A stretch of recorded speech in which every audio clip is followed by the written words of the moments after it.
So I've arrived at my campsite where I'm going to set up for tonight. Just show you around quickly. West is over there. Sun is about an hour and a half away from the horizon. Got a nice view towards the south there. Nice open area. Should be nice for watching the stars tonight. I've set up over there, right here, and kids that I'll unpack just now. And then this is the tree where I'm going to sleep tonight. I'll be setting up my hammock in between the branches there tonight, and that'll be the bed. Looking forward to that. So normally the first thing I do when I get to a campsite is just to take a walk around the area. I'll have a look what tracks are on the ground, what animals have been moving around this area recently, and I'll also gather some wood that I'll use for making a fire just now. Looking around for track and sign, the first thing that catches the eye is this heavily trampled area over here. Looking closer, this hoof print is clearly wildebeest. So this was a herd of wildebeest that moved throughout this area. What I also noticed in this soft sand over here is a small paw print, slightly bigger than my thumbnail. The absence of nails, the rounded, slightly splayed toes indicates this was a genet that walked through here. Beautiful print and a nice find. One that can't be missed is this giraffe track. Look at the size of it compared to my hand. The only thing that one can confuse this with is a buffalo, but a buffalo would be the same width but much shorter in length.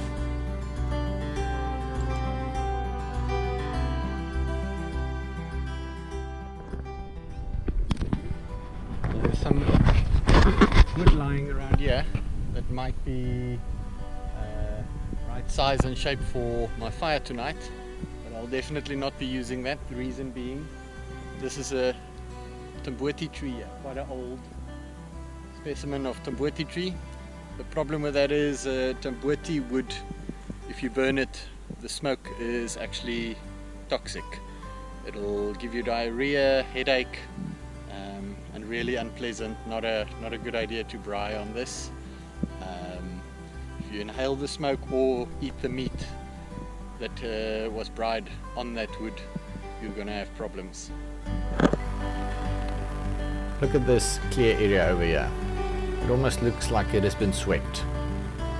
These striations looks like it could have been made by broom bristles, but it is actually the hair and on the left there the tail of an animal. Although there are some wildebeest tracks around here, this one I'm putting down to zebra.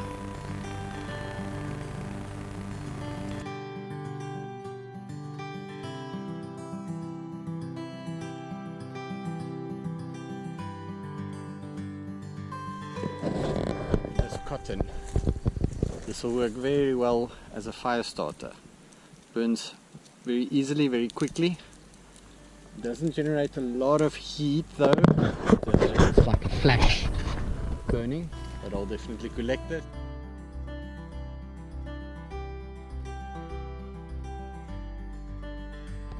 Over here we've got partial rhino track. It's not very clear because it's only a partial track. You can't see much of the toes, but the main pad is a little bit visible over here. We'll have a look if we can see some better tracks just a bit further on.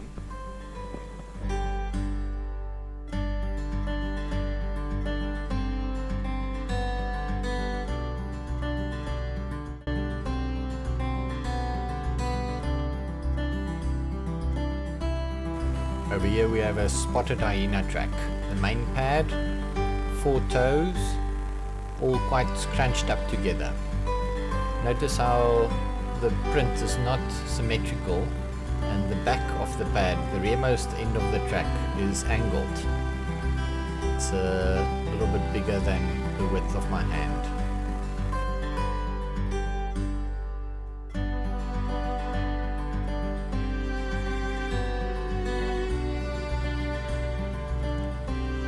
Over here we've got some nice clear rhino tracks. You can see the whole track with all 3 nails clearly shown. The front nail, left and right hand side. Also the pattern of the underside of the foot is also clearly visible there.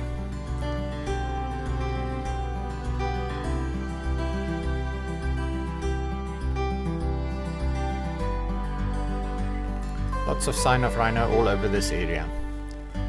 Over here you can see he shuffled and kicked his hind feet. It's a typical sign of rhino bulls as well. And it looks like he scratched against the corner of the mud there. Getting here, he engaged 4x4, climbed the bank, and then headed off into that direction along the path. Time now to make sure we pick up some firewood.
Okay, looks like I won. The next few minutes is all about watching and appreciating a fire in the African bush. I could have trimmed it, but to me, this is the best part. That said, feel free to skip ahead a few minutes.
a little bit of a spot for us to braai.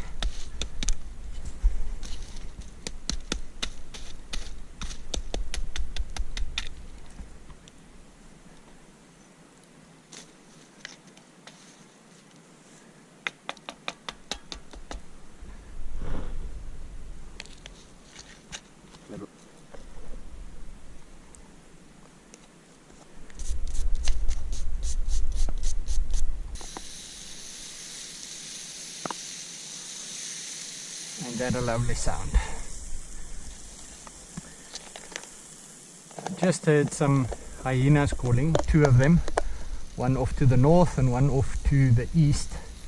They were contact calling each other. So maybe the smell of some pork on the braai will entice them to come visit. We'll see later tonight. And then this little cast iron pan just goes straight into the coals like that with my veggies on.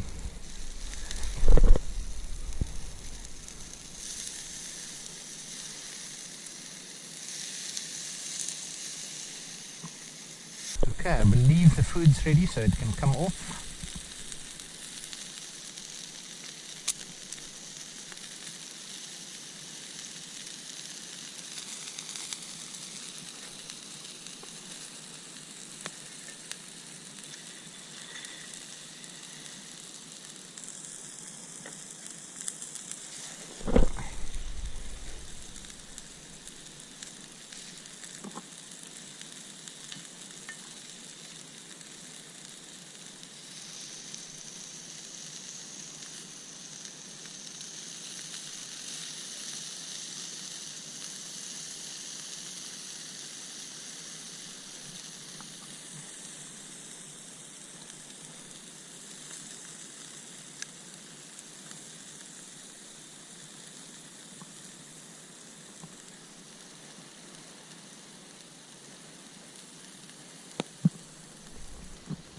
Literally, as I took the first bite of my food, I heard a branch crack right behind me. It sounded big, so I got a bit of a fright. The first action that I took was to jump up and kill the torch. Next, I grabbed my rifle and moved away from the fire, out of the light. And although you can't see it in the video, the moon is quite bright and there's a lot of ambient light around the camp. So I positioned myself underneath the shade of a tree nearby.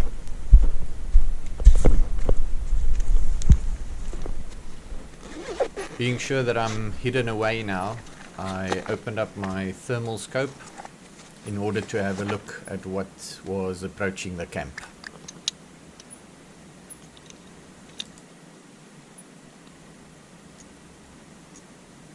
With this setting, anything that's red is indicated as hot, and I found a buffalo bull that was intently staring towards my camp.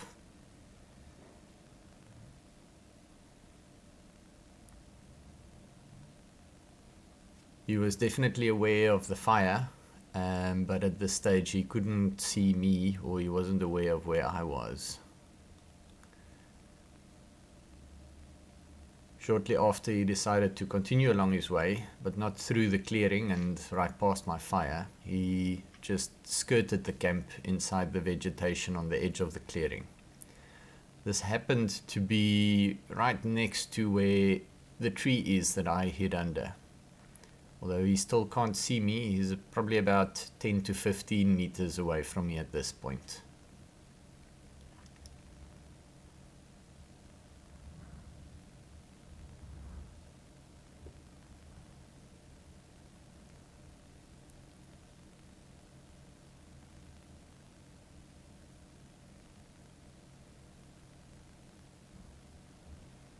Calmly making his way away from my camp, I could continue with my supper in peace.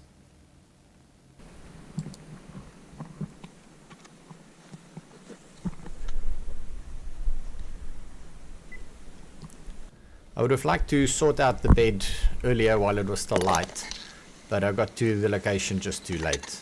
So I started with a fire and I had supper. Anyways, we'll set up the hammock now and I'll try and manage the camera and torch while climbing around the tree as best as possible.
Okay, so I'm in bed, nice and cozy and comfortable, perfect, and just want to show you what the setup looks like quickly. So there I am in my sleeping bag, in the hammock, up in the branches of the tree, best place to sleep. Got rifle hanging next to me here, and pack within easy reach, water, communication, anything else I might need through the night. Then lower down in the tree on a branch, there's my pack with most of my other equipment. I'll throw it all in there and just put it up in the branches off the ground, out of reach of hyenas. There's the bike parked for the night, and the fire is still going. Just before I climbed up in the tree, I put on a few large logs. It'll keep burning for another few hours, I'm sure, and it's just for ambiance. Good night. So it's 5 a.m. and I just heard a leopard call off to the west from here. What a alarm clock to wake up to. Beautiful sound. Through the night I also heard a lot of hyena activity calling in the area, but no visits to the camp, which is a good thing. And there were also lions roaring off to the north quite a bit, and to the east, two different prides calling that I could hear sporadically through the night. Love listening to the sounds of the bush at night, and it's one of the big reasons why I come here. And then obviously all the other owls calling, Scops owl, nightjars, lots of activity, lots of nice sounds. All in all, it was I slept very well, very comfortably, warm, and yeah, nothing bothered me through the night. So I had a good night's rest. We'll wait a little bit longer. I'll still stay in the bed for a bit. It's still dark out, being near the winter solstice here. So once it gets a little bit more light, I'll get up and get some coffee going. So it's just about light enough now to get up and get going. Just want to show you the proverbial bird's eye view of my camp before I get out of the hammock.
Cheers. Morning coffee in the bush.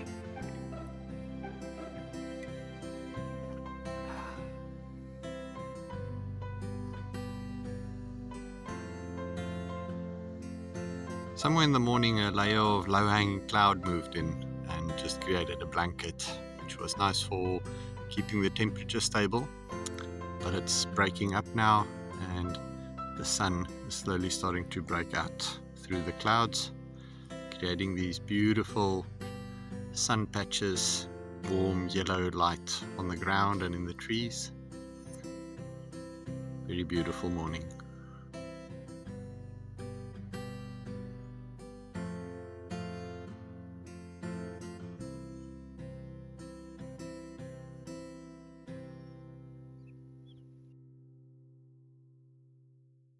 Have a look quickly where my visitor from last night, the buffalo, had passed. It was clear that he wasn't interested in giving my camp a very wide berth. Over here I found some of his tracks, and you can see it's quite sizable. That's compared to my hand. Over here is another nice one to view compared to the size of my hand.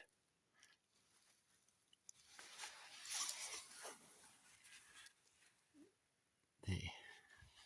And then he went off that way.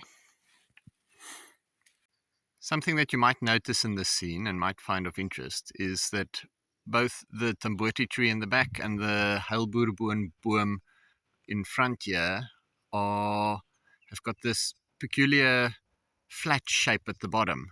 No small branches or twigs grow below a certain height. The reason for that is because that is the height that the giraffe reach and browse at. So they clean up everything below that height and leave everything on top. Also, right next to the camp here, we've got this magic worry bush. So why this is interesting or significant is because magic worry actually makes quite a nice toothbrush. So just looking for a right size twig, and I think this one will work. There we go. And let me just put the camera down here and show you.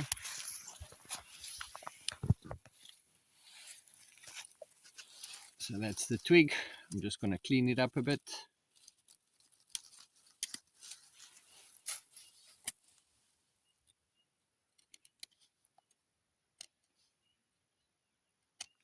Square the tip and then clean the bark off the tip.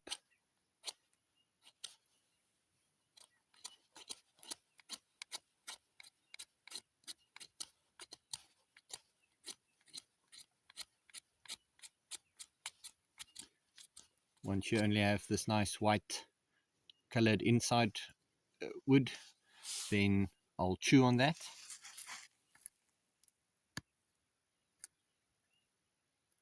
Just a bit to open it up. And what you'll notice is that it starts forming nice bristles like that. Perfect for cleaning your teeth. My kids call this the toothbrush bush.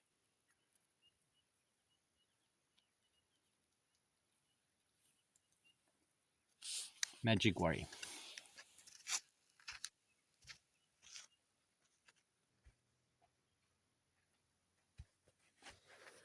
Time to remove the hammock. If I fall out of the tree, this will make for an interesting video at least.